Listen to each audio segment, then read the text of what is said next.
मी स्वतः आर्किटेक्ट आहे, माझा कन्स्ट्रक्शनचा बिझनेस आहे.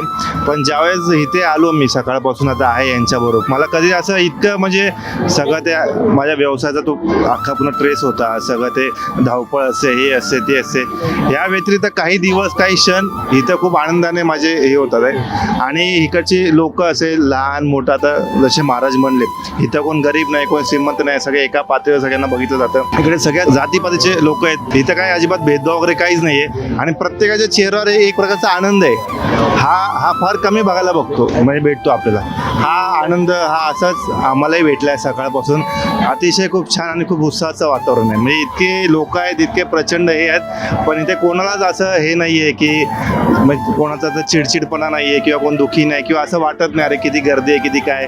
एक सगळे उत्साही आहेत आणि सगळे आनंदी आहेत इकडे. मग आता किती दिवस वारी करायची? नाही, जोपर्यंत आता पंढरपूरपर्यंत जात नाही तोपर्यंत वारी पूर्ण वारी करणार? पूर्ण वारी विठ्ठलाच्या आशीर्वादाने होईल असं मला वाटतंय. हा.